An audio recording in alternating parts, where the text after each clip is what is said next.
Welcome to the Sharpe Show. So happy that you have joined me this evening, 7 p.m. on the East Coast. Yes, it's me. Yet again, I'm glad. Hope you guys had a good weekend. I'm here for another Ask Me Anything Monday, AMAs on Monday. Happy to have them. As always, I tend to begin with something, right? I start with something to kind of get us going, but then I'll take any questions, of course. And I think today kind of has to be Afghanistan. I mean, everyone is talking about it. I see it all over the place. Everyone's chatting about it. And I kind of want to give you a little bit of my take, which some people aren't having the same take. What bothers me most about this now, the reaction now, not about Afghanistan, but about it now, is now it seems like all the media cares. All the media cares. Where they been for 20 years, right? Where have they been for 20 years?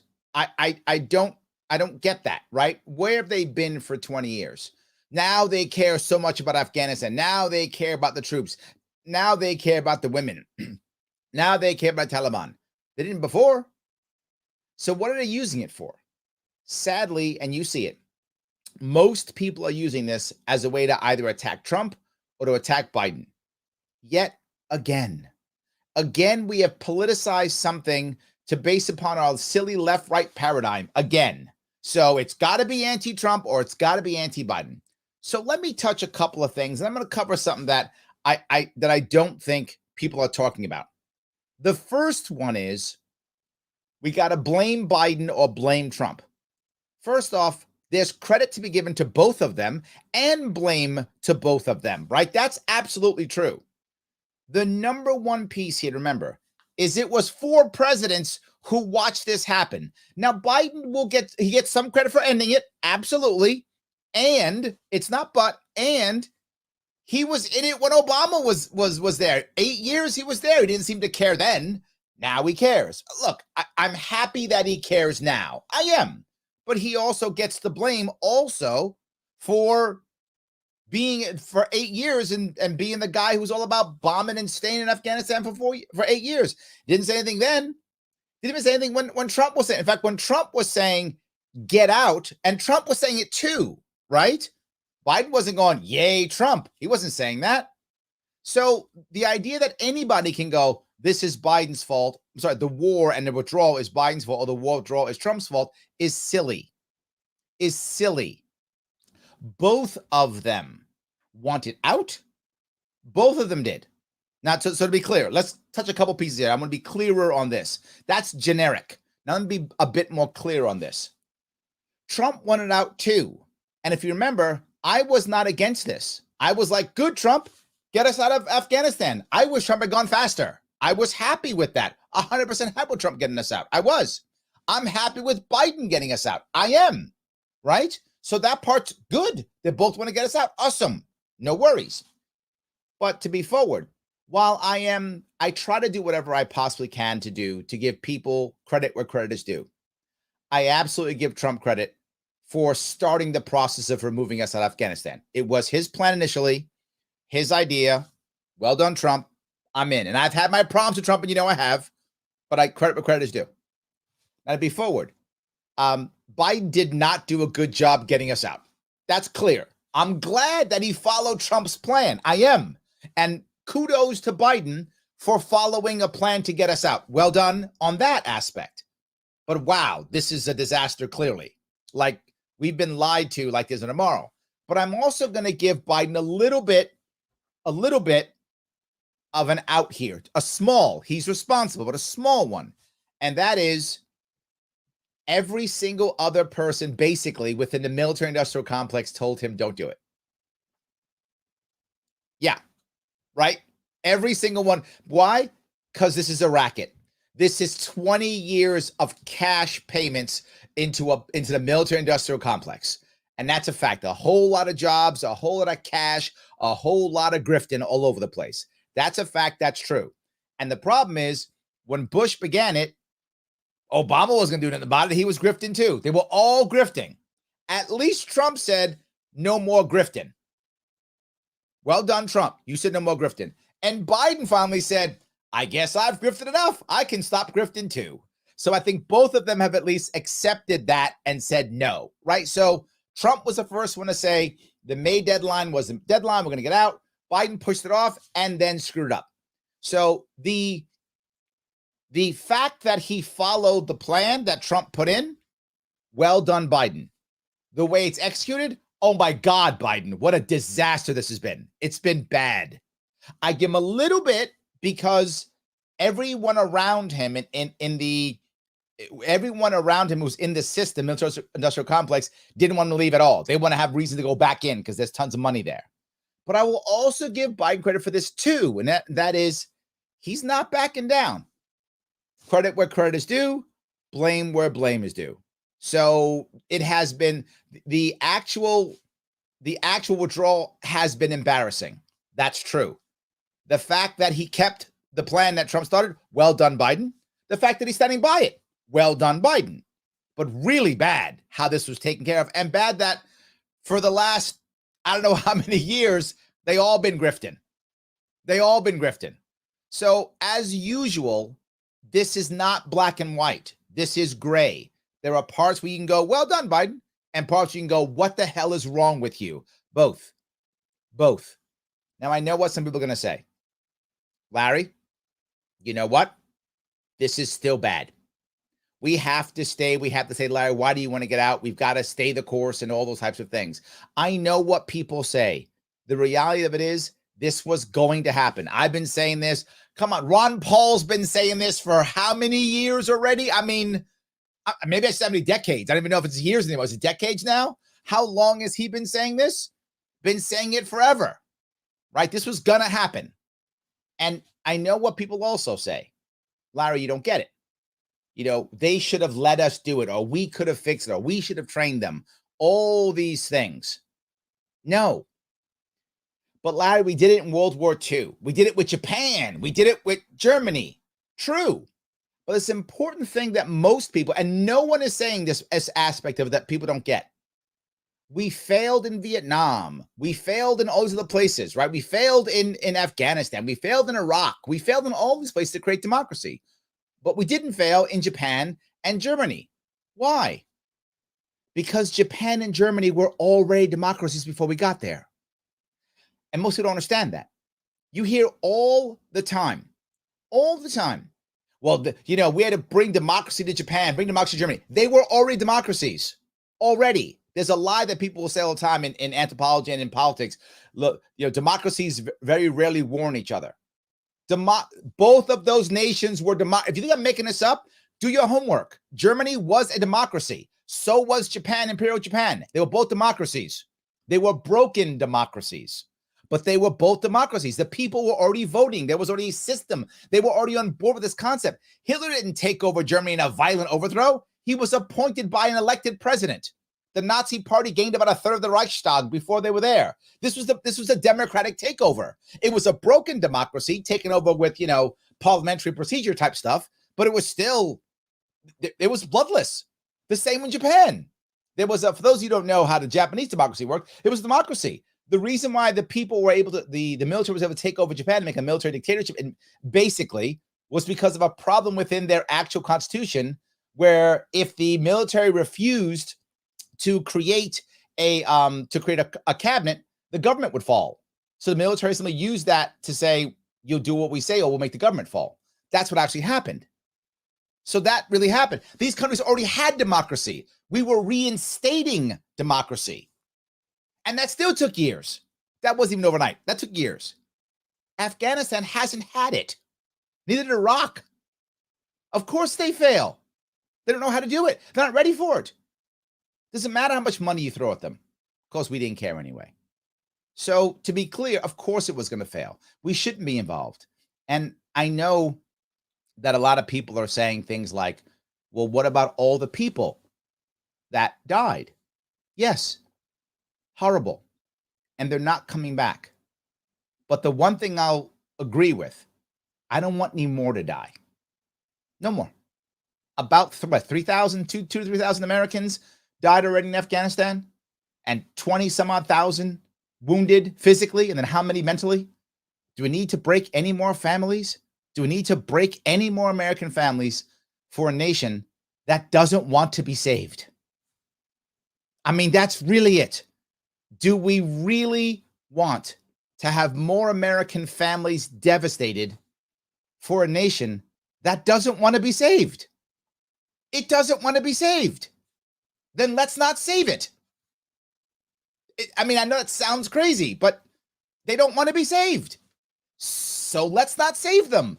Who am I to come into your house and save you if you're not asking me to save you? If you're saying, hey, Larry, come save me, I should come save you because you've asked me to. But unless that, I don't get this at all. No one needs to do that. It's not required. We shouldn't be doing it. So I think those are a lot of the points I wanted to bring up.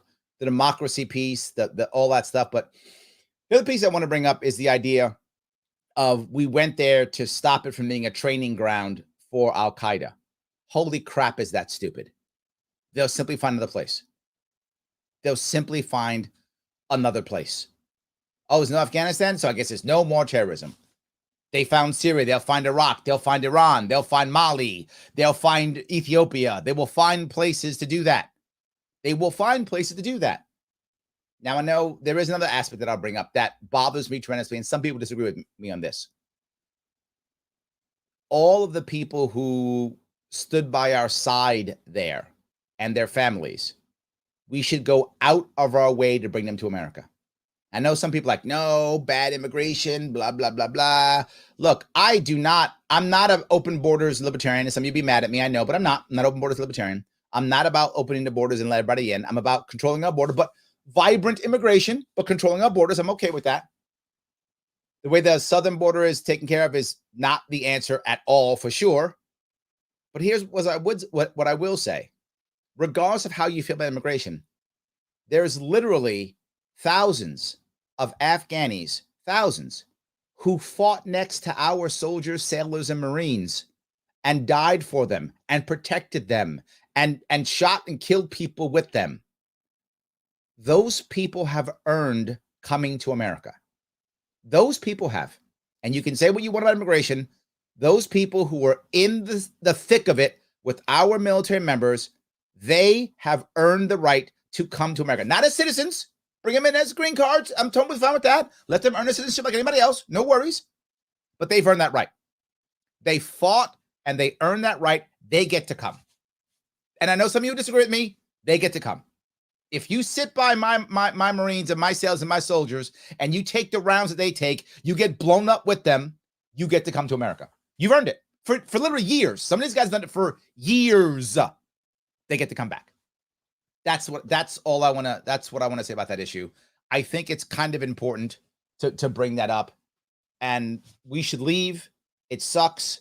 We should go out of our way to bring the people who's sat in the fighting holes with our military members, bring them home if we can to America, the best of their ability. Let that happen. They've earned that right. And let's move on. But Larry, what will happen with Afghanistan? Let me tell you, if we do the right thing, what will happen with Afghanistan. I will tell you right now. If we do the right thing in Afghanistan, 20 years from now, they will be our trading partner. In fact, probably early because we want their opium to make opioids. So probably within 10 years, maybe within 5. They will be our trading partner. How do I know that? Again, you hear me say all the time. Vietnam. Without question, in Vietnam, that happened. We waited 20 years. They became our trading partner. We'll trade with them. Leave all these countries alone. They'll become our trading partner. That's how it works. It'll take time, but they will become our trading partners. How it works. If you look at the amount of money and time we spent in these countries, if you look at the dollars with inflation, we spent more in Afghanistan than we spent in Germany and or Japan, but more than both. If we could adjusted dollars, more than both. Terrible. So let me grab a couple comments here. I know it is an AMA. I went off a little bit, but I just wanted you to know where my head was in this one. So, and Pete, thank you. That national debt. Yeah, a couple trillion of that. That's Afghanistan. Yes. Afghanistan. Ugly from the beginning. Yes. And I say this all the time, Jacob, if people had listened, but the answer is when they attacked us, what we do is we go after only him. The Taliban would have given him up. They would have. They didn't want us to invade. That wasn't their goal. They didn't want us to invade. They would have given them up. We could have put pressure on them. We could have just gone after them. We could have done whatever we wanted. We could have done it. We could have just went after them. We could have gone to Pakistan and got them. We did it eventually anyway. Send our special forces after Osama bin Laden to go get him. And whether that would have taken 1 year or 2 years, whatever it would take, we would have got him for sure. Every expert agrees with that. There's not one expert who thinks we couldn't have got him. We would have, and probably within 2 years. So we would have got him in a couple years. You execute him or put him in prison or whatever's the thing or whatever. I don't care. Whatever. You do the thing. And you teach the world that if you are a non-state actor like Osama bin Laden and you attack us, you end up being shot and thrown in the ocean. That's where you end up. So you can do it if you want to, but you end up like that. And no country will save you. So you want to do it. Good luck. See you at the bottom of the ocean. See you at the bottom of the ocean. That's how I think you deal with that. And this would have never happened. There was no need to invade Iraq, no need to invade Afghanistan.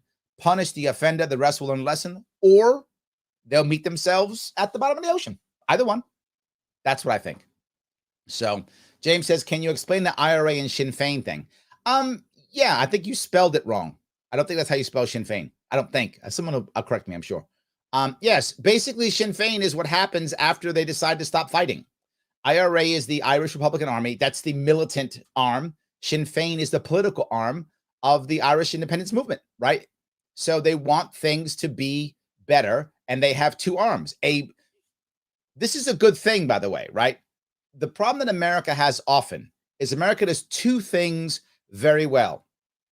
Well, internally, one more. Externally, bomb people, kill people, and write checks. We are really good at those two things.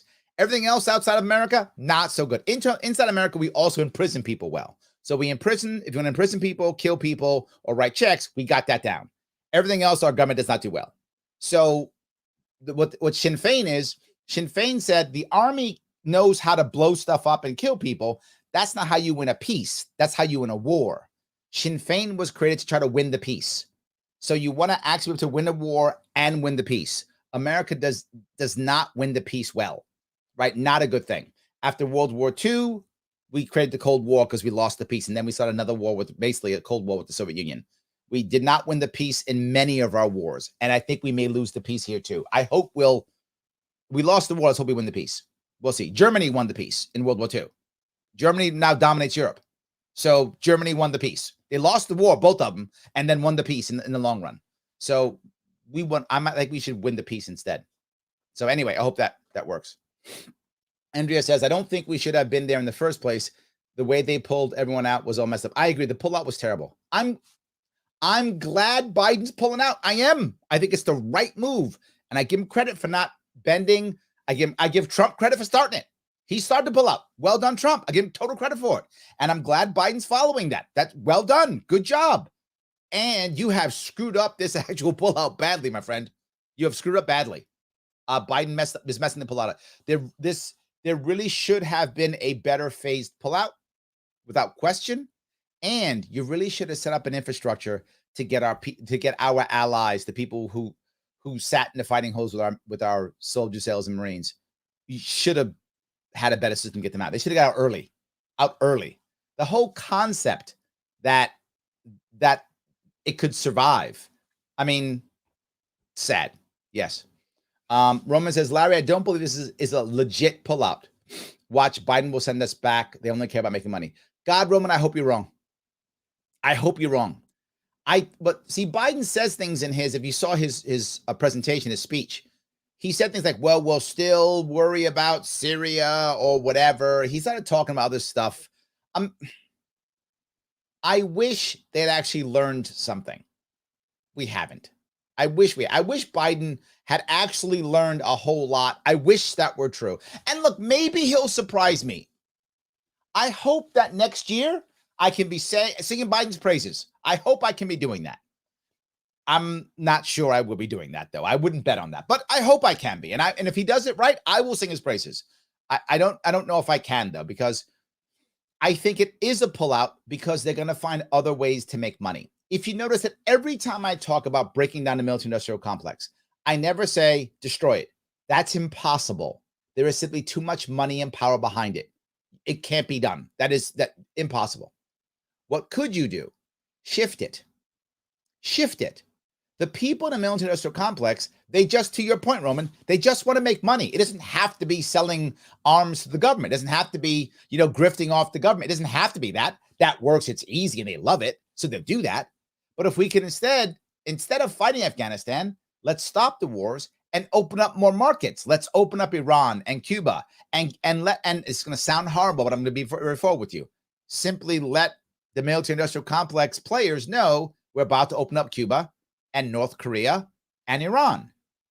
Larry, that's bad. It is bad, let them know.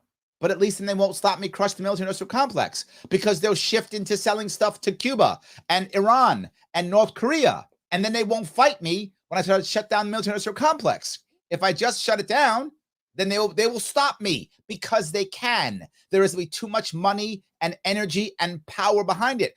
How else could we spend 20 years in Afghanistan and basically nobody cares except the families of those who are serving? How can that exist? How can the media be completely quiet and complicit in the entire thing? And even now, it's to be like, you sure we should pull out? Look at all these people. Oh my God. The media wants us to go back in again. Why? Because it's the military industrial complex. How do you fight that, Roman? How do you fight it? By giving them someplace else to look. Look over there.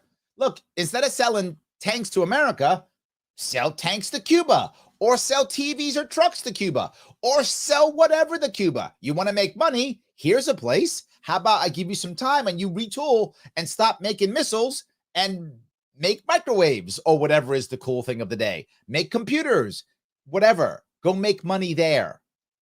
I think it's a much better way of doing it. So, yes. Indy Prime says the sudden narrative shift took me a minute to get my head around. Like, wait, Imperial Project wasn't about spreading democracy? Yeah, exactly. It's whatever they wanted to be at the time. And the other bad part is it's whatever your side says it is. So like if you're a Democrat, then imperialism is bad when Trump's doing it. Awesome when Biden's doing it. Pulling out's terrible when Trump does it. Awesome when Biden does it. If you're a Republican, the opposite is true. So yeah, but the reality of it is both of them deserve some credit.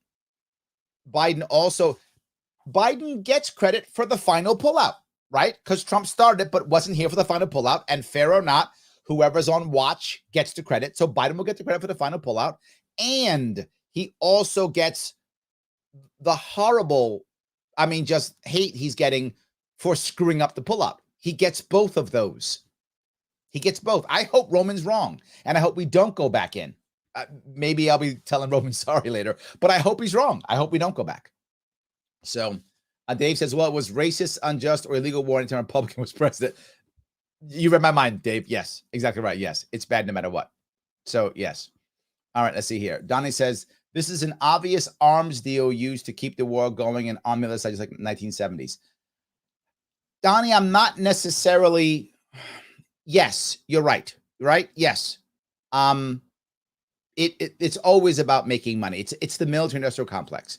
And that's my point. I send them someplace else to make money. The companies and the bankers aren't going to stop making money. They're not. So let's set up an environment to where they stop doing it on government grift and killing people. How about that? Why don't we do that? Let's redirect them towards giving people a better way of life.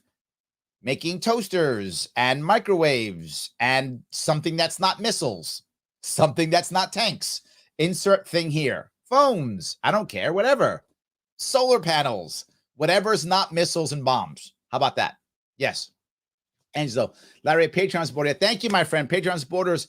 Patreon.com/Sharpeway to make sure. Yes. Larry, Patreon supporter here. Question, do you watch a show called Breaking Points? I do sometimes. I have watched it. It pops in my feed often. It's the two people, Sagar and Crystal, right? Is that right? Yes. If so, did you watch Sagar's response to Biden's action and speech? I don't think so. Is he... Sagar's the guy on the right, isn't he? My gut tells me that he's going to be, in general, happy about the pullout. And I'm going to guess that what he said was he was happy about the pullout, but mad that Biden screwed it up. That's my gut. But you tell me. Maybe I'll watch it afterwards. Thank you. I will watch it afterwards. Thank you. EC says, the U.S. never learned anything from Russia. Russians were in Afghanistan 10 years and did absolutely nothing. Yes, Russians for 10 years, the Brits for even more, right? You're exactly right. It's literally called the graveyard of empires, right? It crushed the British Empire, it crushed the Russian Empire, and some people don't know this. It's also the reason why Alexander went into India. Alexander went to Afghanistan and went, you know what? I'm going to turn south. Went into India. And then when he went to India, he got hammered by elephants and said, you know what? I'm going home. So Alexander the Great even went to Afghanistan and then turned around and said, nope, I'm not going here. He went to India, got beat up by elephants and turned around and went home. So, and then died in modern day Iran before he got home. So yes, why would you think we could do anything else? We can't. It doesn't work. Yes. Tom says, I'm glad we got out of the forever war, but not having a plan kind of sucks. Or I think they had a plan, just a naive, bad plan, because I have a feeling that what Roman said, most people thought, Tom. I think people thought that he actually wouldn't pull out. I think they believe what Roman believes, that we're going to go back anyway. So why have a plan? As soon as the Taliban attack, we're going to turn around and go back in and refill it. I think that's what at least half of the deep state or the inner workings probably thought, yeah, we're going back in. We're not, this is a cash cow. We're not shutting this cash cow off. So we're going to go back in. I think at least half of them thought that, which tells me, and this is why I give Biden a little bit of leeway, because the odds are high in my view. I have no information on this. I just believe this to be true with my gut. Take it for whatever you want to take that for. There's a huge chunk of the system that wanted this to fail. So even if he had a good plan, I don't believe he did. But if he had a good plan, there's a bunch of people internally who it's in their best interest for this plan to fail. So are they really going to try hard to make it work? No. Are they maybe even going to kind of sabotage it by omission? Yes. You've all seen people do that. You've all watched organizations people do that. I don't like this plan, so whatever. There's probably a whole lot of I don't like this plan, so whatever going on with leadership within the organization. So my gut says that he probably didn't have a good plan, but whatever plan he had, they wanted it to fail. So of course it failed. So again, I give him a little bit of leeway because of that, but still, the plan's bad, his fault. Shame on you, Biden. If I knew it, you should have known it. You should have known that the people in your organization don't want to pull out. That it's in their financial best interest to stay right there. They've been grifting for 20 years. It's a good grift. There's literally billions of dollars that went into people's pockets for nothing, and they don't want to lose that. So of course it's in their best interest for this thing to fail. And he should have known that and had loyal people over it with hawks, literally saying, you don't do this, that's treason. Like that type of, okay, fine. I want to make money, but I don't want to go to jail. So fine, I'll do it. And not just that, maybe give them another way to make money. Tell them, okay, this cash cow is going away, but here's another one that doesn't include bombs and tanks. Again, I want to redirect people. People are people. They're going to act certain ways. If you're going to be a leader, you need to know that. So if, it's a dog, it's going to bark. So I don't want to put the dog in the house with the sleeping baby because the dog's going to bark because it's a dog. So I should put the dog outside so it can bark outside. That's all I'm saying. I want to create an environment to where I know what the dog is going to do. So do it in a positive way. Make it a guard dog. That's awesome. I want him to bark outside. I don't want him barking with a sleeping baby. So I hope that makes sense. So, JG says VP for H trending on Twitter. Yes, I'm just saying he's not innocent here. Credit where credit is due, but he's not innocent here. Absolutely. So, well, he cared enough to donate a drone strike here, drone strike there. I guess that's true. Something. Yes. Good thing we gave the Taliban all those weapons. Worked great when we armed Al-Qaeda to fight the Russians. If you're in Afghanistan, you never have to buy a weapon. Like you would never have to buy a weapon ever because someone's always giving you guns. It doesn't matter, right? It was America for years. Then China and Russia have been giving them, that we're giving them. I mean, we just tons of weapons, right? If you look at that picture, if you see the picture of the Taliban people in the president's chair or that president's office, they're all armed. Half of them with American-made weapons and half of them with Chinese-made weapons. Man, if you like guns, good to be born Afghani. Man, they're just throwing weapons at you. The Chinese are throwing AKs at you. The Russians are throwing rocket launchers at you. The Americans are throwing M16s at you. I mean, just, forget about it. It's all good, man. I'm with you. They have tons of weapons. Absolutely. So Fanta says, thank you. You are welcome. I'm trying my best here. John says, who could have seen the Taliban coming back so fast? Apparently everyone but Biden. Yeah, absolutely. Halliburton stocks must be doing better. But that's my point, right? Halliburton's going to Halliburt, right? I mean, it's going to do it. So let's accept that as true.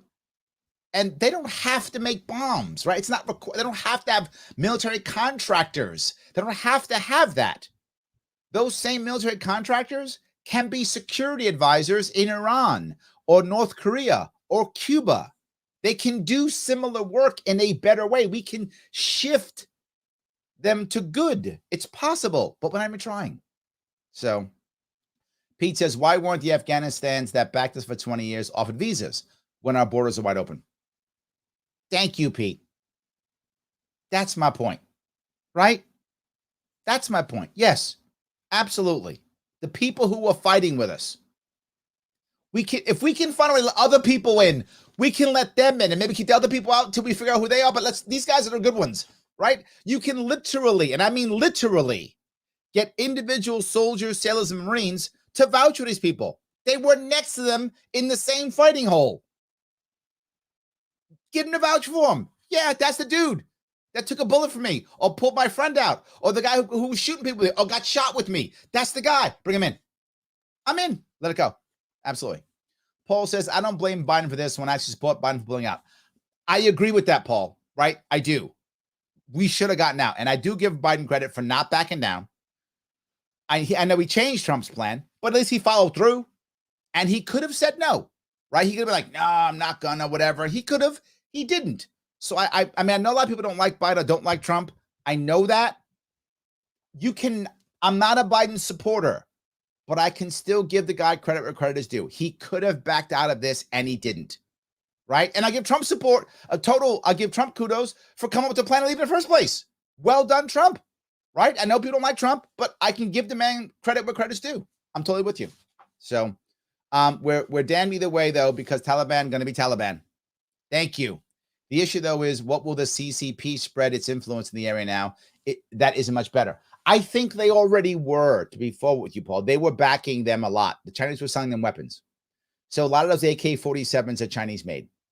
The Chinese didn't want us to leave, right? This is the thing that I've been talking about forever. The Chinese are winning our now Cold War II, because they're not fighting proxy wars.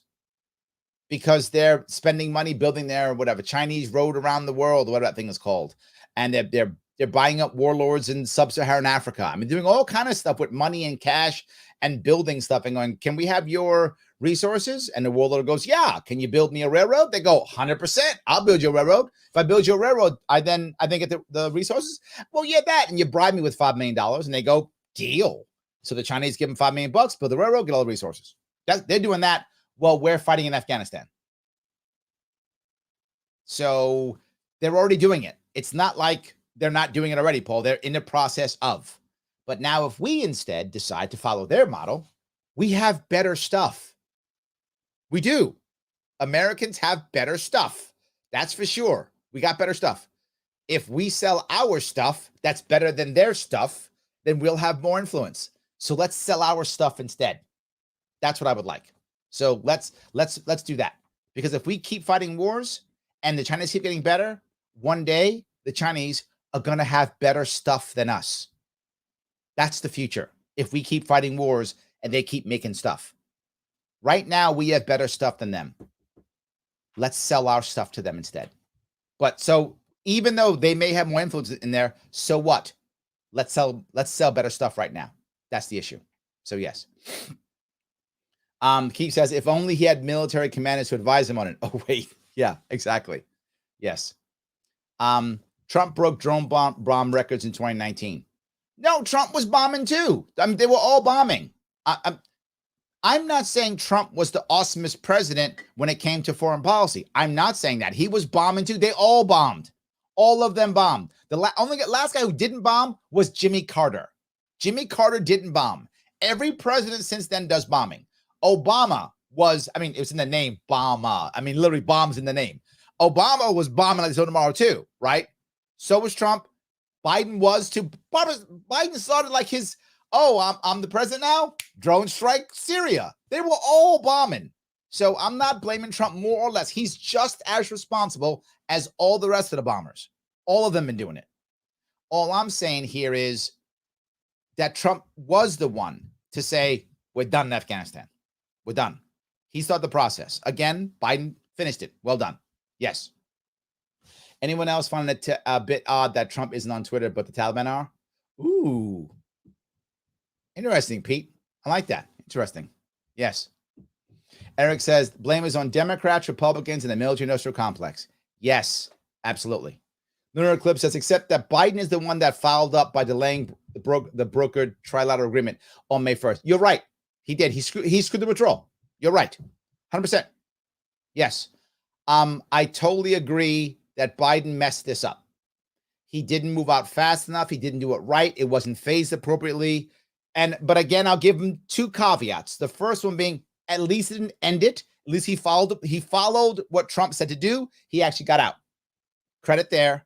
And of course, he's got the whole system against him. The military-industrial complex is against him.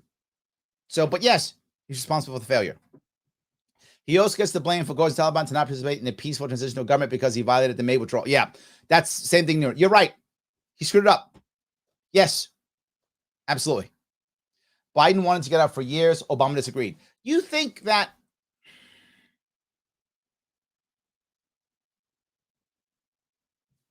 I'm not sure I buy that. Maybe. Did he say that after Trump got in? I mean, where's your evidence of that? I'm not saying you're wrong because I haven't done enough homework to know if that's true. So I don't know, but I haven't heard that. Maybe I missed it. I'm open to being wrong here. Do you have anything that would show that he like said it right after the election was over, after Trump won? Was he like, now I can say what I feel. We should be out of Afghanistan tomorrow. I would buy it if that's true. I hope you're right. And I hope Biden actually doesn't want to be in these wars. I hope you're right. I want to be wrong on this. And I mean that. I want to be wrong. I hope you're right. And I hope Biden doesn't want to be in any of these wars. I hope so. So Matthew says, this just really shows how bad the pull-out method really is. Nice of that, Matthew. Make sure you got your protection. Yeah, absolutely. Yes.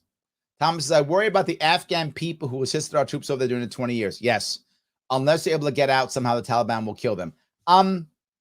It's not them, Thomas, and it's going to sound cruel, but they get the reality. It's not them. It's their families. The Taliban goes with the families. One of the reasons why the government forces collapse so fast, people won't tell you this. This is what actually happened.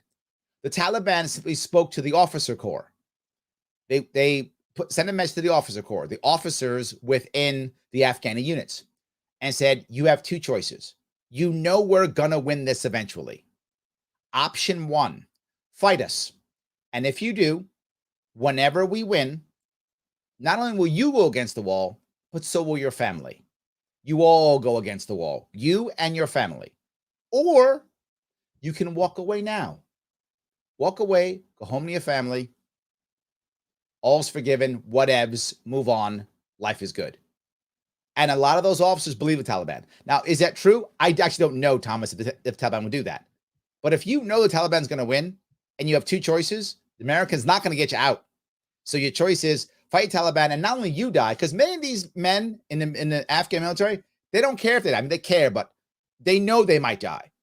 They don't want their family to be up against the wall shot. They don't want them. They're not prepared to sacrifice their friends, their family, their mom, their sister, their brother, their kids, their wife. They're not prepared for that. So they said, I'm out. And they literally abandoned their units.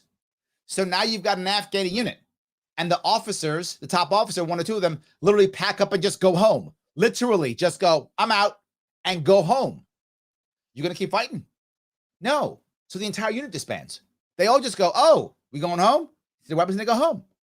That's why there's no one to fight. That's why they walked in. That's why it's bloodless. The units disband and just go home. They literally just pack up and say, all right, get on the donkey and go home.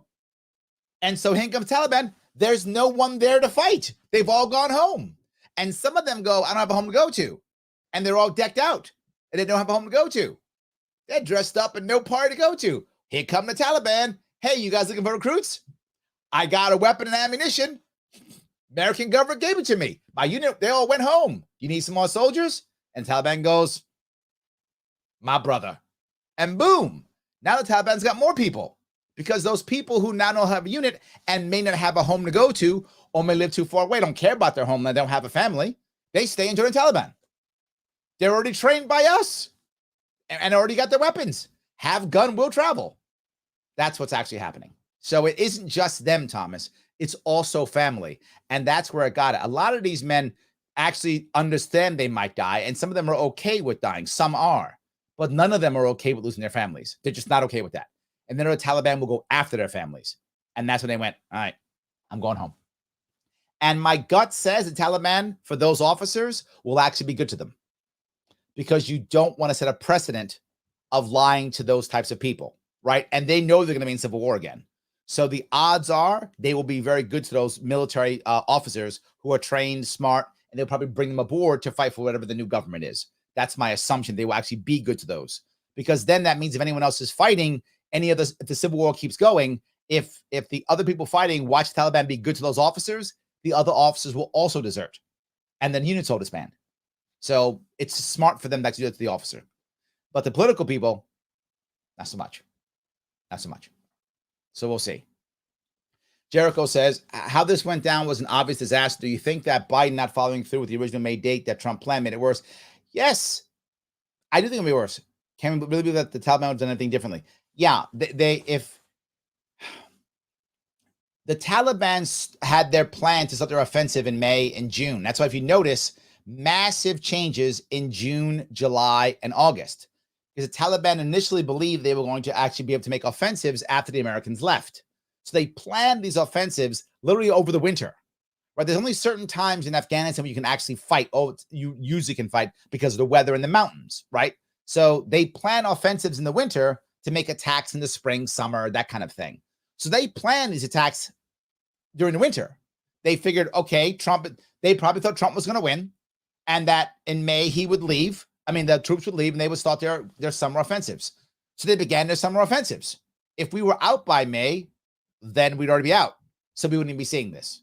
But do I think it would have gone any slower? No, I think this was the speed either way, but we would have already gotten out with a lot of people. And it just would have been the Afghanistan country becoming Taliban again. So yes. Joe says, Trump did want out, but he had a plan to get out. Biden has no clue what he's even doing, but his supporters think he's doing a great job. Maybe our government shouldn't have tied up its resources on two failed impeachments, trying to burn Trump. This wouldn't have been over. I don't think the impeachment has anything to do with this failing or not. I think they're not related at all. I think what the issue is what I mentioned earlier, right, is that Biden has a system.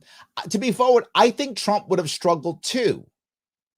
And the reason I say it is there's a system that doesn't want to do this. There's a military-industrial complex that doesn't want this to happen. I think Trump would have also struggled from some sabotage. The difference, I think, and this is just my personal opinion, is many people in Trump's cabinet were very, very loyal to Trump. They weren't just Republicans. They were Trump Republicans.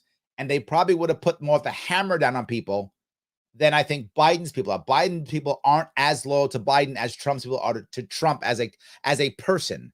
Biden's people are much more Democrats than they are Biden supporters. More of the people in Trump's cabinet were Trump supporters. So I think they would have been more aggressive in following up. But I think he still would have struggled a bit. Again, you're trying to get a system to destroy itself. It doesn't want to.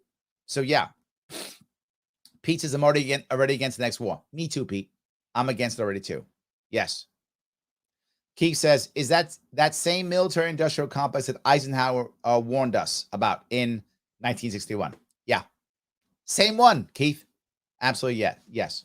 John says, we have consistently abandoned those that have helped our military and put them in peril every time we leave. Yes. Yes. This hurts reputation. Translators, information providers, people hired to do remedial tasks not for our military. The fact that we always abandon these people kills the we care message from the military and government. Yeah, because we don't care, right? Yes, it was because we don't. And this part drives me insane because what we've just taught the rest of the world, don't trust us. We taught the Kurds that. We taught the Iranians that. The Afghanis that. We taught the Iraqis that. Don't trust us. Libya, we taught them all. Don't trust us. You will get screwed. And then we wonder why the world hates us. This is the reason. Just stay away. Leave them alone. Leave them alone. Kyle, what about the 6.5 trillion that got misplaced? Kyle, there's so much money out there. You are right. This is a massive grift.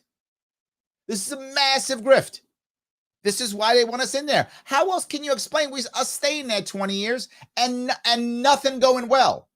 We're gone 20 years. And by next year, it'll be 21 years since we invaded. It will be the same as before we invaded. We'll have spent 20 years, about 25,000 if you count wounded and killed, about 25,000 U.S. casualties, 25,000 U.S. casualties, almost 10 times what we lost in 9/11, maybe 15 times. 15 times what we lost in 9/11, right? To have everything exactly the same. And the trillions of dollars lost. And the literally thousands of American families, tens of thousands of American families crushed because of someone they know who served in Afghanistan. For what? For what? Yeah, we should say that. Left them alone. Let them know. Absolutely. Thomas says, yes, Biden did script the withdrawal plan. So bad, he deserves all the bad press he's getting. Yep. Agree, Thomas. Yes. Yes. Pete says Ron Paul was right about everything. I'm finding that more and more to be true, Pete. As we keep going, that becomes more and more true. Absolutely. The official Rom says, this is the Fanta. Biden should have spoken out then. And see, that's what I'm not sure of. And maybe he did. I mean, maybe Fanta knows something that we don't know. I don't remember that either. Rom, I don't remember that either. I don't remember that at all. Yes. Donna says, I feel terrible for the people left there. I do too. I do too. Absolutely. So, Matt says, the military industrial complex wants to stay, so of course they didn't handle it correctly. Thank you, Matt. See, you get it. You understand what I'm saying. Even if he had a good plan, it still would have been a struggle because they don't want it to work. Of course not. That's a whole lot of money. I'll even go to the generals, the admirals, the staff members who, after they spend 2-3 years in Afghanistan, get out and become some kind of advisor or contractor in the military industrial complex, and all of a sudden become millionaires. Now, you get paid well as a general or an admiral in the military. You do. But you ain't a millionaire because of that. They don't pay you millions. You get a good salary. You get some good perks. It's good to be a general. But you're not a millionaire because you're a general. You're a millionaire because you become a contractor or an advisor or a whatever in the military industrial complex to help sell tanks or sell weapons or advise people, whatever. You get paid that, or to lobby. So that's the piece. You don't want to, you got generals sitting outside going, man, if we get out of Afghanistan, I got a 6-figure contract I'm about to lose. Maybe we shouldn't do it. I completely agree with you. Yes. Angelo says this was absolutely another Saigon. Yeah. Yes. Yep. Absolutely. Fennis says he wasn't POTUS. So maybe there is something I missed here, friend. I'm open to being wrong here. Absolutely. Absolutely. I never thought I'd find myself cheering for Biden. Justin, I'm with you. I'm clearly not a Biden supporter. I'm just saying, in this case, he didn't back out. When he was doing that press conference, I was worried that what Roman was talking about was real. He's going to come back and go, well, we should turn around and, now we should throw 40,000 troops in. Or I was concerned that was going to be his step, right? Oh, just kidding. It's all Trump's fault. He had a bad plan or whatever. I was expecting that, right? Trump had a bad plan. Let's blame Trump. And I'm going to put 50,000 troops in next month. And when he said, no, we screwed up. Yep. And we're still going. I was like, whoa, Biden, All right. Well done. I'm glad you're staying the course and we're getting out. I was worried that Roman was right. So I'm with you, Justin. I'm like, yeah, let's do this. Yes. Indy Prime says, I agree completely. A bunch of salty U.S. officials stabbed Biden in the back and talked to Reuters saying the withdrawal was a disaster and Biden needs to pull the troops back. That's true also. Yes, of course they are. Yes, that's 100% true. So as bad as it is, they're going to say it's worse, right? So however bad it is, they're going to say it's worse. Absolutely. Yes. Larry, you are a Marine. Was it possible to do it another way? That's what I wanted. Yes, it absolutely was. Of course it was. 100%, right? There's a thing in the Marine Corps, and any of you who are in the military who study infantry tactics, you see all the time, it's called leapfrogging. And it's how Marines will fight in another direction. We never retreat. It's how we can withdraw, right? So you can do it. You can use it with individuals, machine guns, whatever. And it's basically leapfrogging. So one holds, fires, while the other one backs the opposite way. Backs out, holds, fires, backs out, fires, backs out, fires, backs out, right? You leapfrog back. If you're going on an offensive and you don't know if there's enemies behind you, tail end Charlie does a leapfrog back. So you can withdraw, but you do a leapfrog. You're always staying, and you can do that. That's what should have been done. We knew exactly how they were going to encircle Kabul. You could see it. So if it's me, yeah, I simply surrender. I literally withdraw. I don't surrender. I withdraw from each area slowly. U.S. troops withdraw from the outers. Boom, they withdraw to there. This area is now free as Taliban. You don't have to fight for it. Just take it. Withdraw. Take it. Withdraw. Take it. That's how you do that. You literally just make your circle smaller with U.S. troops. Literally, not Afghani troops, with U.S. troops. And as you are withdrawing, everyone in those provinces knows here's your chance to get out. Then you withdraw province by province. You don't have a rush within Kabul, right? Because not everyone rushes to Kabul and gets out. If you withdraw province by province, each province knows they're going to withdraw from each province, and they know when to leave. Whoever's left over knows they're left over. The people in Kabul aren't rushing because they know their time will come. That's how you do it. It's just a phased withdrawal. It can be done. But the problem is you have to put more troops in first to get them out. And the problem is we've spent so much time lying about troop surges and such that, man, it didn't go well. But if it were me, if I was commander-in-chief and they had done that, I would have said, okay, great. We're just going to flood the zone now. I'm going to put about 100,000 troops in there. A bunch of Marines in the front, soldiers too. You got to play soldiers. I'm teasing my Army brothers. So Marines and soldiers go in there, and we just do a phased withdrawal. That's it. And we let them know. It's a timeline. We tell them. We literally tell them. Month 1 is this. Month 2 is that. Taliban, if you don't fight us, you don't have to lose one fighter. Just take it. Just don't fight. If they fight, we hammer them. If they don't fight, we just wait. Move out, move out. And there's going to be some Taliban people want to show their mettle, and we mow them down. And it sounds horrible, but if you do that, then the rest go, I don't want to go on a meat grinder. I could just wait. You could just wait and take it. And they will then do that. There was a phase withdrawal possible. It should have been by province because the provinces have their provinces weren't cut up by us. So their provinces are more naturalized provinces, which means that people have some loyalty to their local province and their local tribes. So you could have easily pulled it back that way. That's what you should have done. And you make a timeline. You tell them how and why. You pull back to Kabul and eventually withdraw from Kabul. So I hope my language was good. Yes. So, all right. Ram says Biden voted for it anyways, and I don't recall him going against it until now. This is my other issue. I remember that he did vote for it. He was like all in. I mean, he did say at one point he regretted.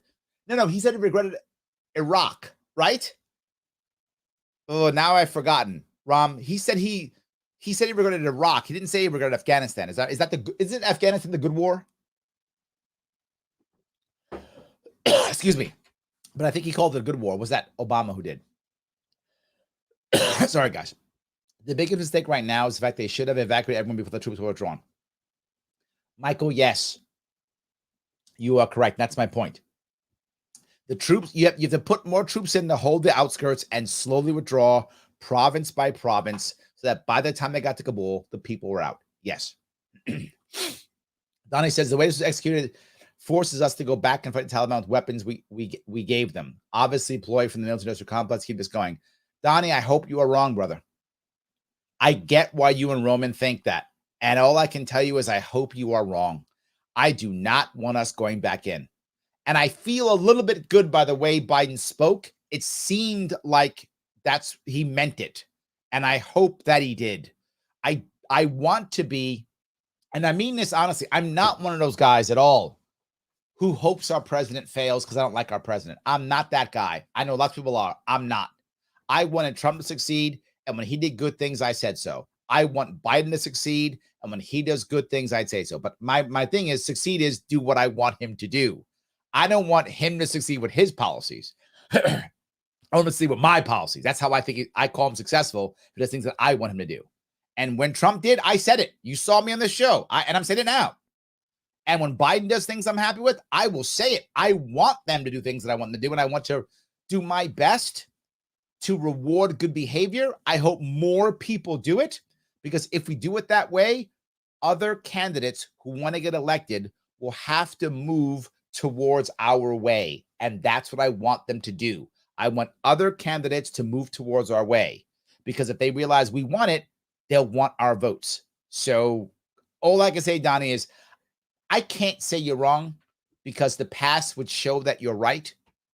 I'm just hoping that you're wrong, because I don't want to be here next year going, Biden screwed us too.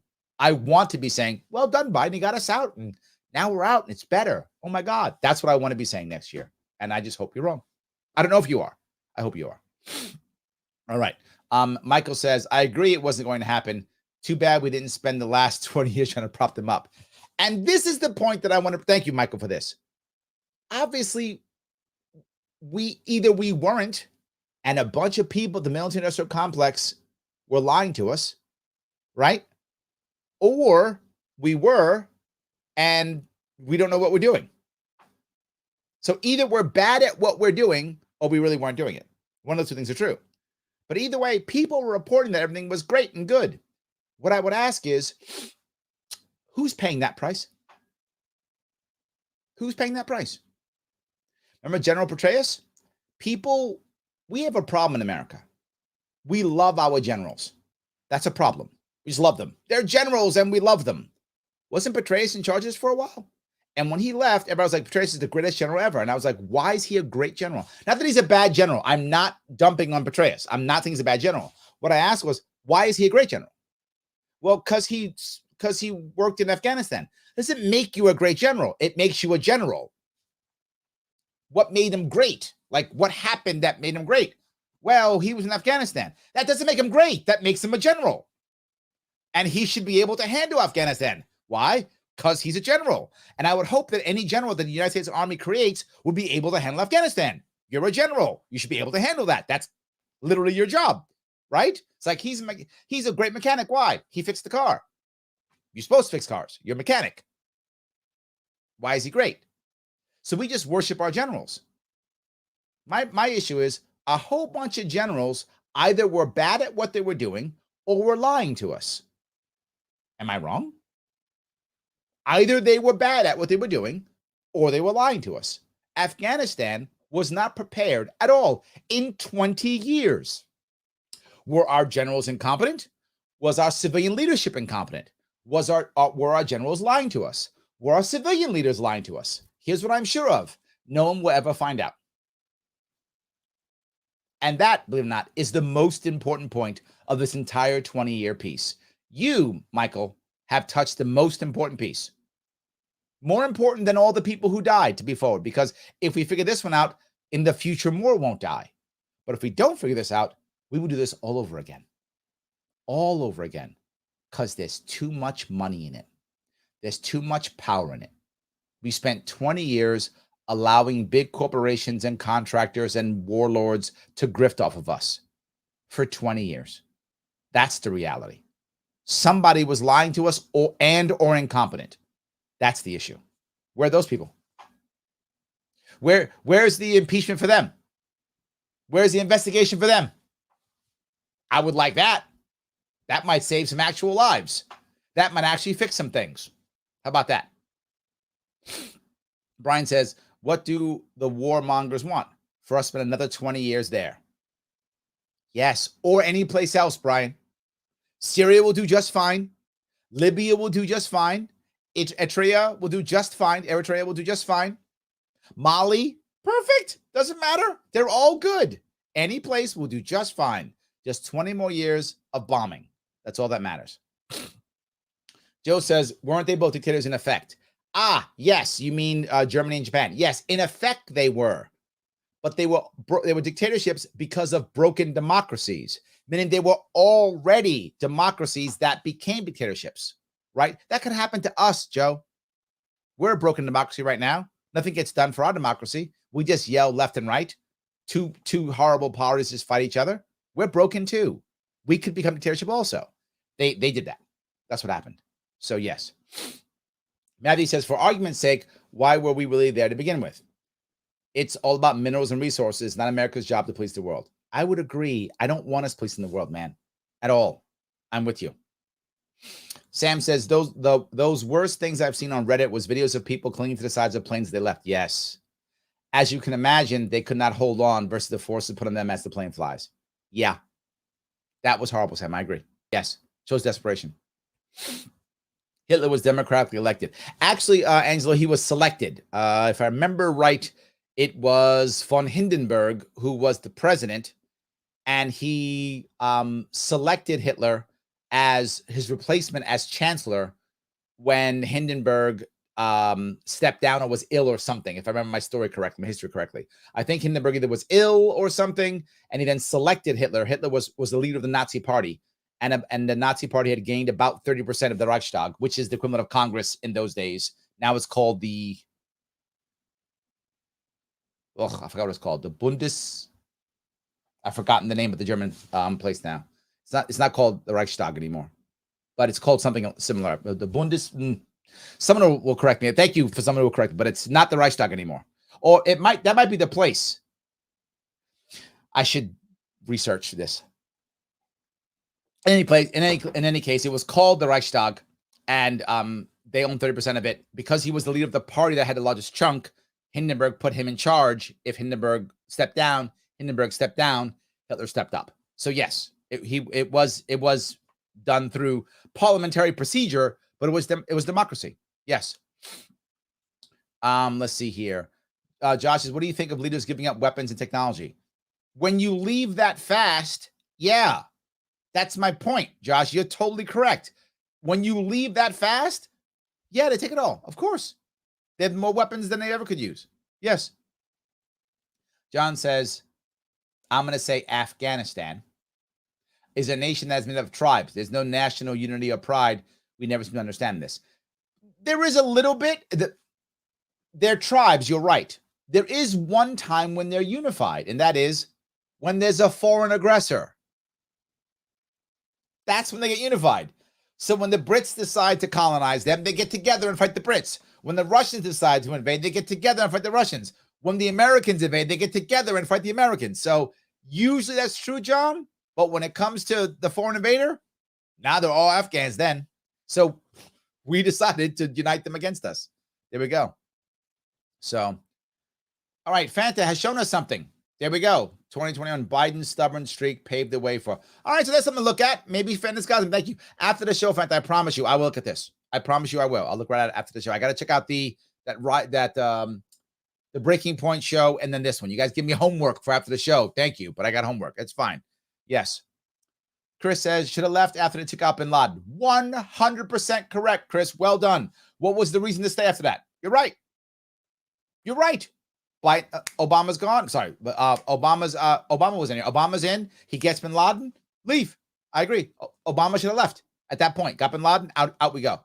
Next day, start withdrawals. Totally agree. Yes. Dave says Biden can't tie his shoes. Doesn't look like this is any accident. Be better if we knew who was making up his plans. I think that's a valid point. I don't think it's a Biden. Sorry, I'm going to clear when I say this. I don't think Biden actually thought of the plan. It is Biden's plan. He's responsible for it.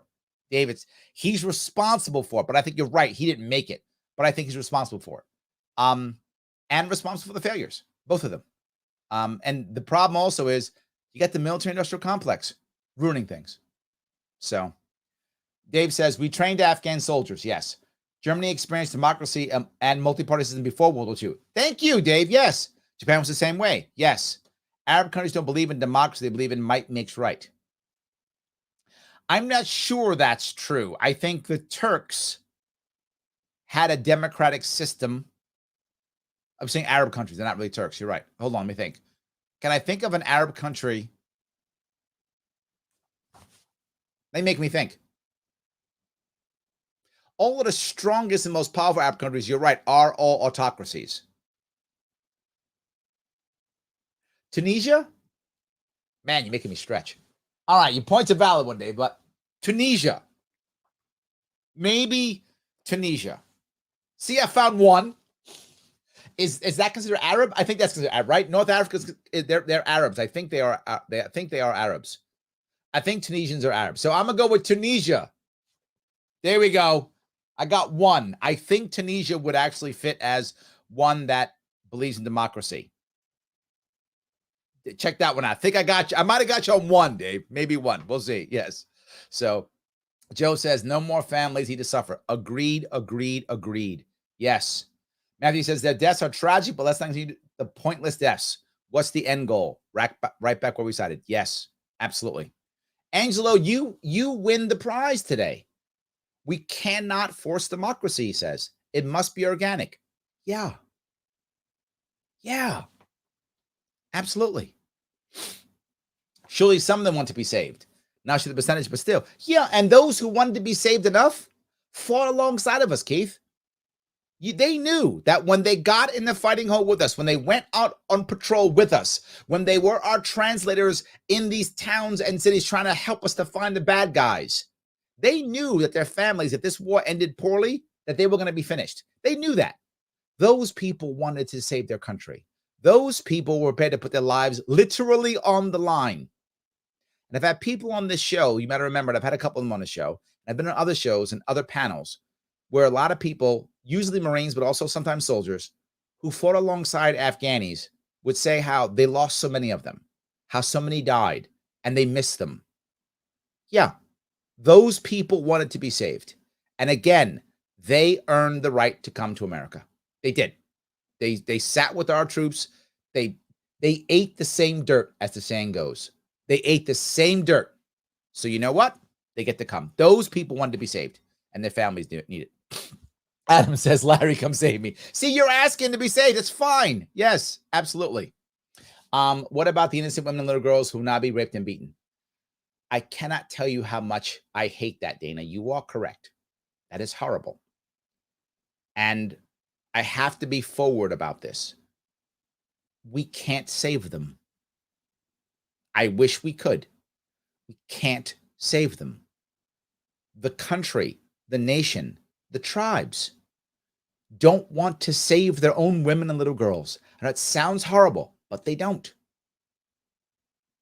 Can you imagine, just for a moment, if you can imagine that, I don't know, Canada gets overrun by fanatics that want to take over America, and a bunch of the fanatics get together and they have a massive amount of firepower and they sneak attack America and decide they're going to fight America and crush us and literally rape and beat all of our women and girls.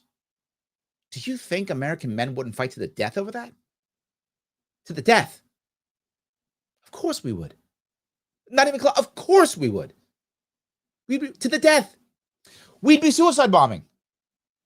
We'd be suicide bombing. Whatever it took. American men would be crushing everything, fighting to the death. If our officers left, then our non-commissioners would take charge and fight. There's no way we would allow this. Impossible. No way. No way we let some people come in and start raping and killing our women and children. Never. Over our dead bodies. Literally. And that's not a saying. You would have to kill all of us to allow that to happen. They're not doing that. I know that sounds horrible. I hate it too. I have 2 daughters. I couldn't imagine that happening. Couldn't imagine. I would die before that. Literally over my dead body. They don't want to. They're not doing it. That's all I'm saying. They're not doing it. What can we do? I'm with you. What can we do? Are we going to kill all their men? Haven't we killed enough of them? We've been killing their men for 20 years, and they still want it. We've been literally killing their men for 20 years. Don't know. So, I'm sorry. I feel bad, but yes, I'm with you. So, and that's how we kept out these religious foreign wars. That would be nice, Brian, if we would do that. Yes, 100%. So, all right. Dana says they want it to be safe. They want to leave there. The people were jumping on the plane, hoping to get out. A lot of those people were because, again, they were connected to America. I agree. Those people did want to go. And I think we should be open to them, Dana. We should be open to letting all of them in to the best of our ability. All those people who were there, let them come in. Yes. Yes. All right, hold on. Dave says they don't want us like we don't want China. Now they have dead patriarchs to avenge. Patriots are, yeah, that's how they feel. 100%. Yes. David says, run for governor, brother. Thank you, Dave. I'm working on it. Brian says, 100% agree, Larry. Thank you. Yes. So Melissa says, maybe they want another war to make money because people are not taking the jab. Ooh, maybe. All trying to make money. Absolutely. Absolutely. Dana, we were lucky to be born in America. These innocent people were not. I can't say you're wrong. You're right. Yes. John says 100% agree in providing placement for translators and true allies. Yes. Absolutely. Yes. Absolutely. The official Ron, this is a bit off topic, but again, it's AMA, so I'll take it. Larry, what do you think about the influence of unions? That's a very generic question. I would prefer, if you ask a union question in the future, to be a bit more clear on what you mean by that. That's so broad. I could spend an entire hour just on unions. General rule, let me give you something general, and I hope it lets you know where I stand on unions. I'm not against unions at all. I think unions are simply a part of our First Amendment. They are freedom of association along with freedom of speech. You can get together and decide to talk about whatever you want. The problem I have is the way unions work now is most of them are public sector unions, and the negotiation isn't really good faith negotiating, meaning it's not their money, if that makes any sense. If you're negotiating with a governor or a mayor or a president, you're not taking money out of their pocket. It's taxpayer money. So the negotiation's different level of negotiation. The private sector, at least, it is that leadership's money. So it's a stronger negotiation to keep unions honest and to keep everybody honest. Is stronger in the private than it is in the public sector. It's tougher in the public sector. But at the same time, I think the Janus decision of the idea of not being forced to be in one union is good. And we have to make that happen. We need to have it to where unions are not just one monopoly against another monopoly. There should be multiple unions broken up for different issues, age, gender, whatever the issue is, problems you have, whatever you're thinking, thought process is different. So that has to happen to where you can go join a union that you want to join, and that union can negotiate differently. You might go, but Larry, then we'll have different, benefits for each. Yeah, I know. That's fine. What if say there's a union for people who are younger, who say, maybe if you're younger, you don't care much about health insurance. You care more about, vacation time. And if you're old, you care more about better insurance, and you can change and shift and adjust and change unions as you feel appropriate. That would be much better. But there's another piece of this. Unions should not have political power. That's wrong. Right now, they do, and that's bogus. That influence should not exist. What I mean by that, people take union dues, and then the unions back candidates. That should not exist. The idea that unions have political power and have the ability to back candidates is a terrible idea. It should be individuals. Unions should not have that kind of political power.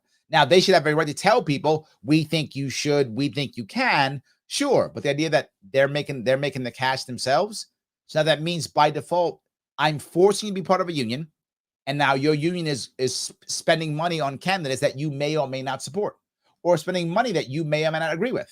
I have a better idea. They don't spend any money on candidates, and you give your money to the candidates that you want to give money to. So I hope that was clear on where I stand with unions. All right.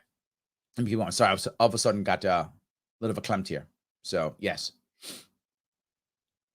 Logic says, well, they definitely have a training ground now, complete with a shopping list of American military weapons, equipment, and airfield, courtesy of American taxpayers.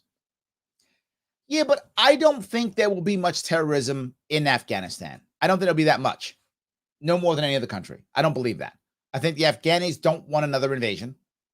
They want to live their life the way they want to live their life. That's what I think. So, yeah, that's what I think. Robert says, if I could get to Afghanistan and grab a helicopter and some drones and somehow make it back to the States, can I keep it? Oh, I like that. Finders keepers. I like that. Yes.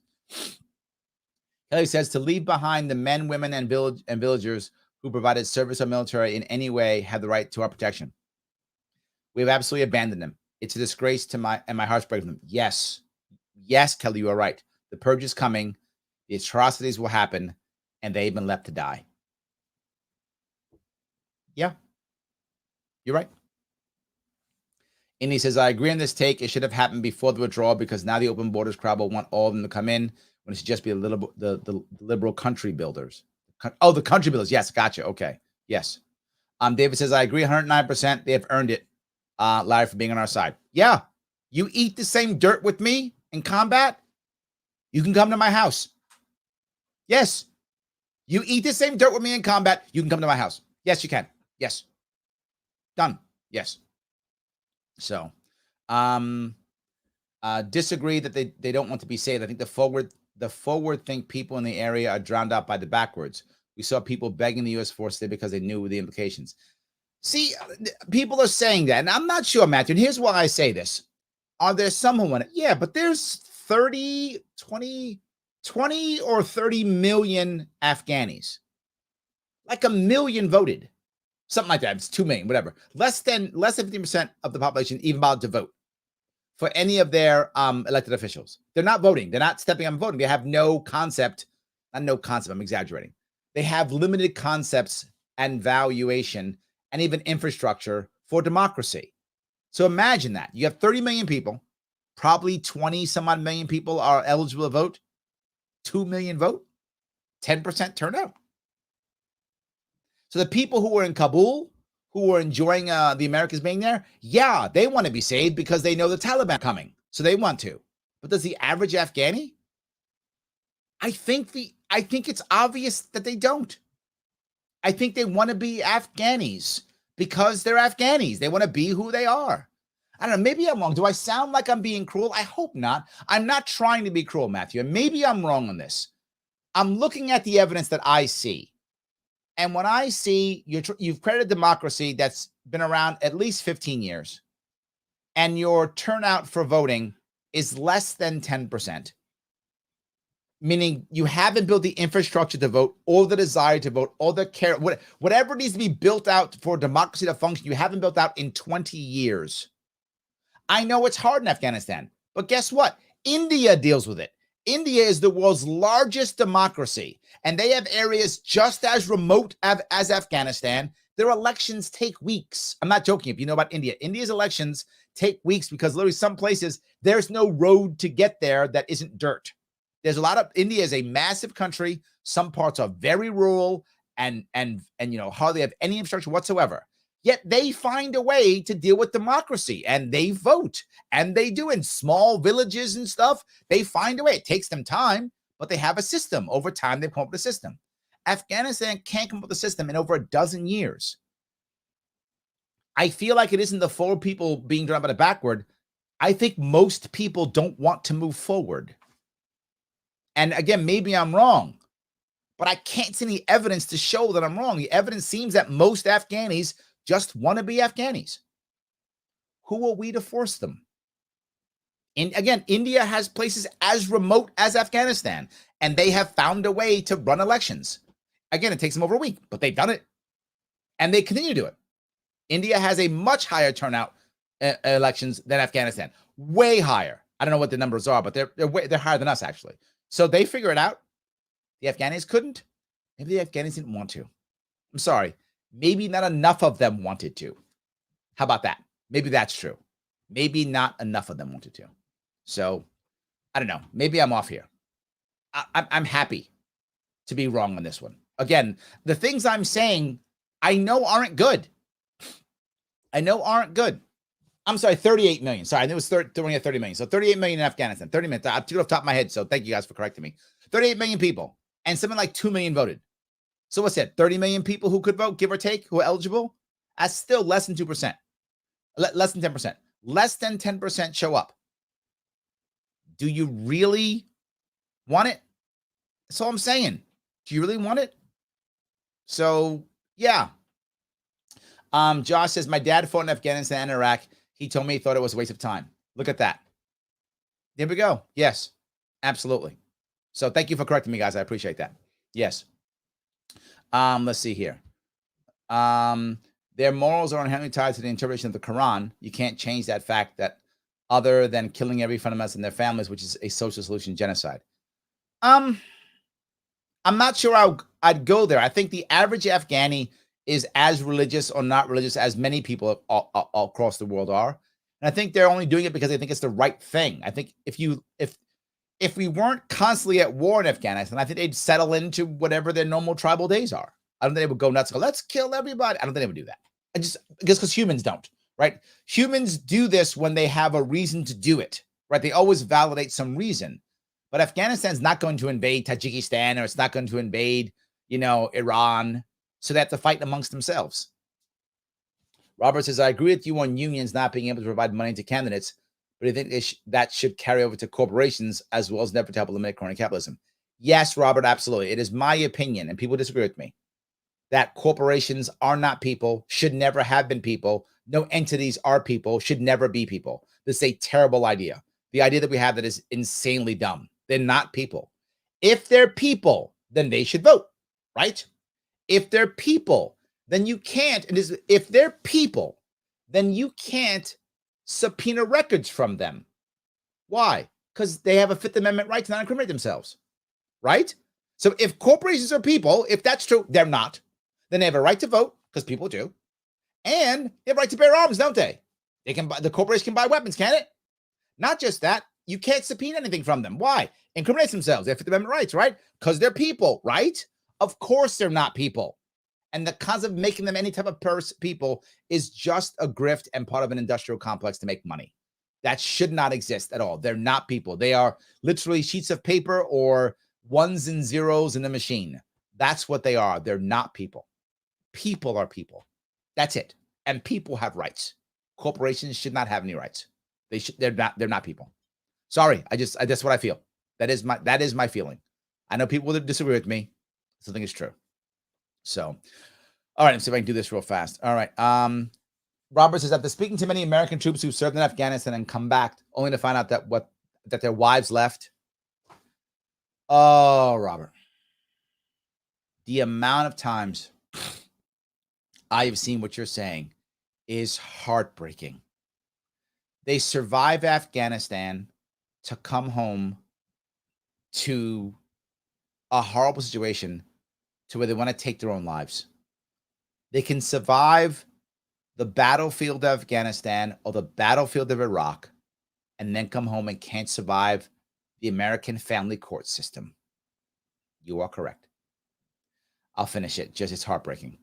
Come back only to find out that their wives left, took their children, emptied their bank accounts, and had the courts help.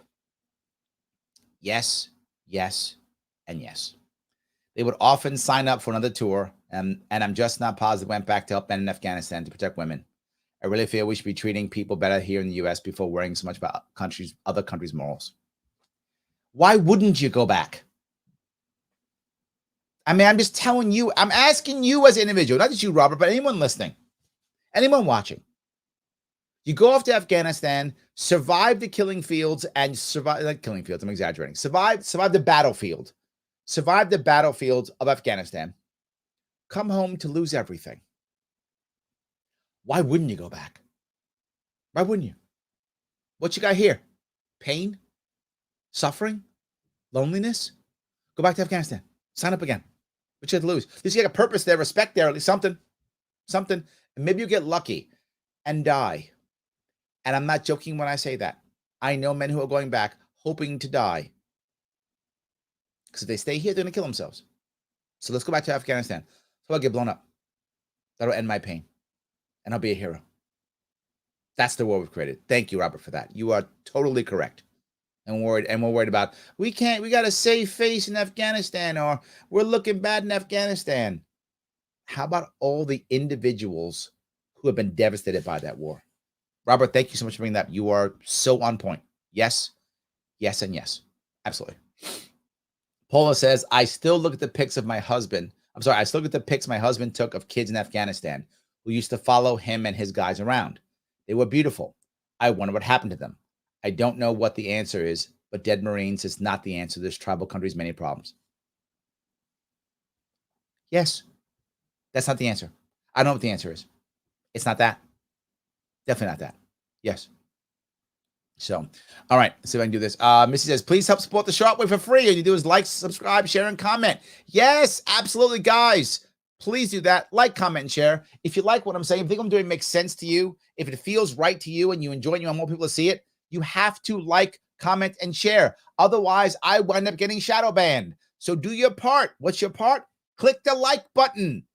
Do that. Whether it's YouTube, click the love on Twitter, click the like on Facebook, whatever you're watching on, please click that button. It does matter. If you're not clicking, what's wrong? Click it. It's not going to kill you. Click it. It's cheap. It's free. And comment if you can. Many of you are. Thank you for your comments. Your comments make the show. So thank you for your comments. You guys think of things I don't think of. You spur me to think of other things that I haven't thought of on my own. So thank you so much for all the comments you guys give me. I read them, as you know, and I'm trying to make this a show about us. And please share. Let people know what's happening. If you want to support me, then you know what you need to do. Take the world's smallest political quiz. I bug you every single show about it, and I'm not going to stop. Why? Because they're my sponsor.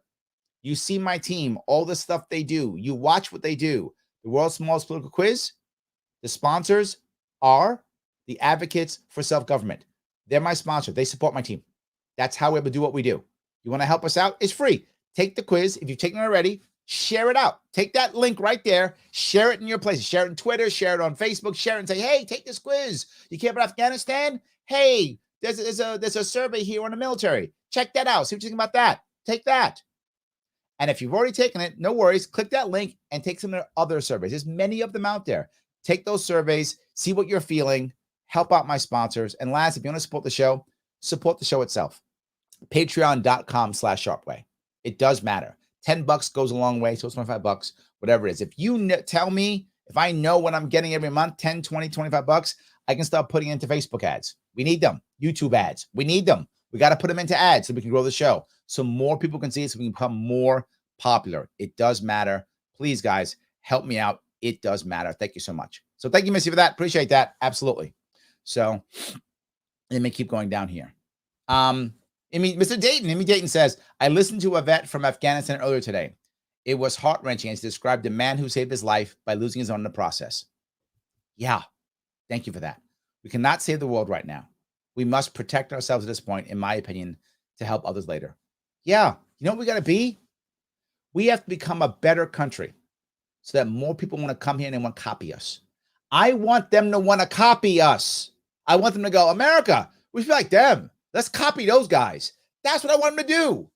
Let's copy those guys. If we're doing that, now we are killing it.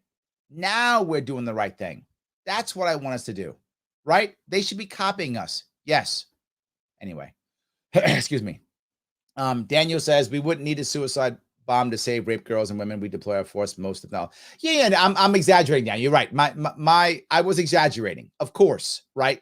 Of course we wouldn't have to. My point was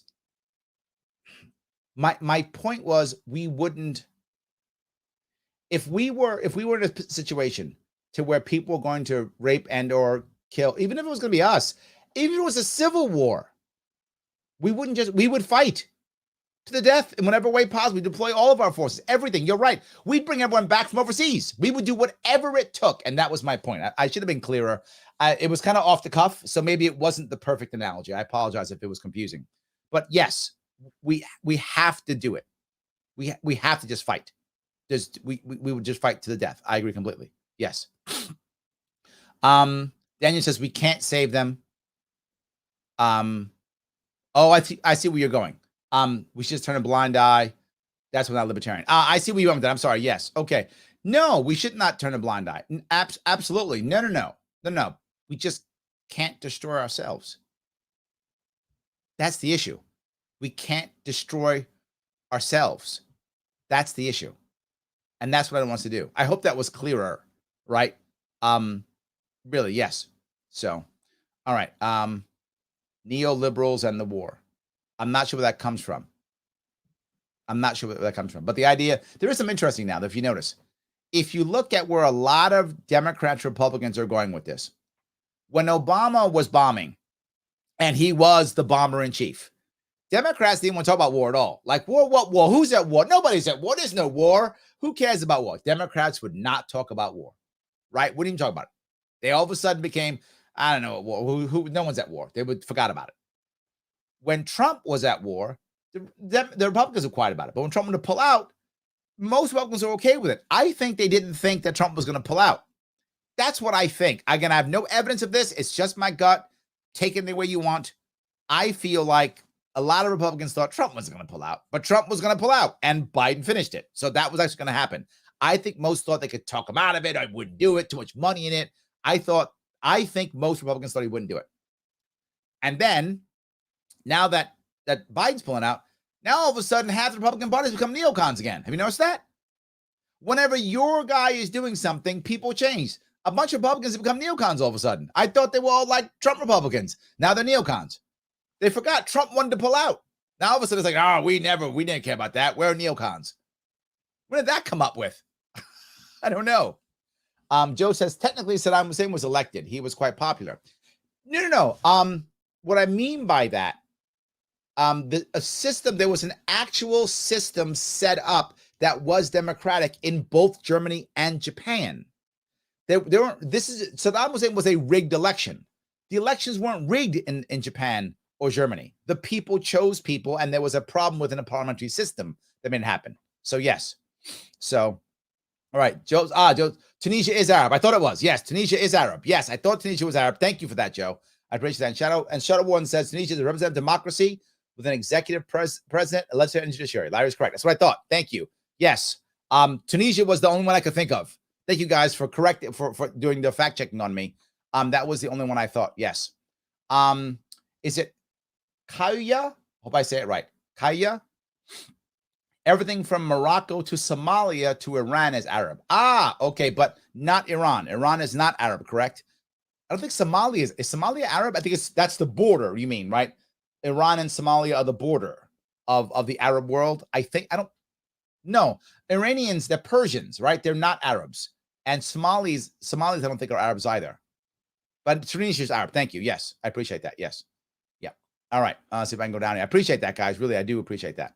So, all right. Technically, we are leaving after taking out bin Laden. You didn't say when. Valid point. Let me change it. You are correct. We should have left immediately the day after. How about that? Yes, absolutely. That's good. Paula says, a lot of vets I know here served when the GWAT are not happy with the withdrawal. I'm not sure what GWAT is. Did I miss something? Global War on Terror. Is that right? Yes. A lot of vets served in the Global War on Terror are not happy about the. Yes. Look, Paula, do you blame them? They spent time, money, emotion, energy, some blood, surely sweat on the Global War on Terror. Why would you want to just end it like this? I mean, to be forward, we're taking an L. We are. And it sucks. I don't want to take an L. And we're taking an L. I'm not happy about this. I'm glad we're leaving. I'm embarrassed on how we're leaving. Biden's embarrassing us on how we're leaving. I'm still glad we're leaving. I don't like that it's destroyed. I don't like that at all. So, Paula says, the Reichstag after 38 till 45. Thank you for that. Pseudo parliament after 33 to 40. Okay, yep, there we go. Rubber stamp thanks if a hit. That's true. Rubber stamp to 33 after we got in. Yes. So hold on. I don't know. I didn't see the rest of that. Didn't come out what the rest of it was. Did we say what it's called now? It's the Bundes something. Bundestag. There we go. Thank you. I knew it was the Bundes something. Thank you, David. Says it's not the Bundestag versus the Reichstag, the Bundestag. Thank you. Yes. Thank you for that. Appreciate that. That's it. Had to make sure I got that right. I do forget things sometimes. I apologize. I try my best to remember this stuff. I'm here with you. So yes. So let me see if I keep going into here. Dustin says the last general that was great was Eisenhower, and one of the only presidents to want people, let alone mention the military-industrial complex, other than Trump, surprisingly. Yes, it's a valid point. I'll give that. Trump was talking about it. I'll give him that. Absolutely. Yes. He was absolutely talking about it. Yes. Brenna says Biden is already increasing troop presence in Africa. I know. Yeah. Yeah. Absolutely. Yes. That's another issue. 100%. Yes. The McKnight says, Larry, why did the U.S. reject the Taliban's offer to go after bin Laden? They didn't reject the offer to go after. They rejected the offer to just give him up. I don't think they believed it. And I think they wanted Americans to take him. I think it was a PR stunt. I really believe that. But something else. People saw the Afghan invasion as a chance to be, powerful, do something great, make money, a lot of stuff. There was a lot of cash in this thing. So I think it wasn't in their best interest. So that's what I think it was. So that would be my gut reason. That's what I think. So anyway, let's see if I keep going down here if I can. All right. Paul, a little bit off. He says, do you think Curtis Lee has a chance at New York City mayor? He seems to be good at rallying people. He is against vaccine mandates. Meanwhile, Eric Adams is nowhere to be found. He doesn't even have a Facebook campaign page. He thinks he's invincible because of them. Well, two parts. One reason why Eric Adams is nowhere is because he was hanging out with Cuomo. And Cuomo, as you know, is not in the best spot. So Eric Adams is like, Cuomo, who? Yeah. Well, yeah. So that's one reason. But do I think Curtis Lee has a chance at New York City mayor? I think no. New York City is 6-1 Democrat to Republican registered. The idea of Curtis Lee winning are slim to none. I think he has no real chance. My hope is to get our Libertarian candidate on a debate stage in October. There will be an NYC mayoral debate. It's part of our rules in New York City, so they will be there. My hope is to get our candidate, who is Stacey Pressman, on the debate stage. So that's at least we can get an L on the debate stage. We can get some libertarian ideas out there. We can show another option or choice. I would like it to happen. I think the odds are very high. Eric Adams will be the next mayor of New York City. I think Curtis Lee has almost no chance of victory. I actually think, I'm going to tell you something crazy. I actually think Stacey Pressman has a higher chance of victory than Curtis Lee. What does that mean? That means both have low chances, but there is a chance that Stacey can do something amazing on a debate stage and shock the world and make New York City go, oh my God, she's our new savior, and vote for her. That could happen. That will not happen with Curtis Lee. So he has no chance of a lightning strike. She has a chance of a lightning strike. Don't get me wrong. Both are long shots. I'm not fooling myself. I'm just saying I actually think she has a better chance because Democrats won't vote for Curtis Lee. Most won't. But Democrats will vote for Stacey Pressman. They will. So I think that is a chance. I hope that answers your question. So yes. All right, here. Let's see here. The internet surfing Tara says everyone's busy blaming Trump or Biden when it's Bush's fault. Valid point, right? The way it works, whether we like this or not, is that Trump and Biden will get the credit for the withdrawal because it was on his watch. And I think he should share it with Trump. And I know some of you don't like Trump, some of you don't like Biden, be mad at me, but I think it's fair. Trump began it. If Trump, I don't believe that we'd be pulling out as soon as we are if Trump didn't start the ball rolling. So I got to give Trump credit for starting the ball rolling. He talked about the military-industrial complex and had a plan to get out of Afghanistan. That's true. I know people hate Trump, get mad at me when I say it, but it's true. And Biden will get the credit for the actual leaving because he was president when it happened. And that's how it works, fair or not. That's how it works. But you're right. The overall thing is completely, Bush got us into this thing for nothing.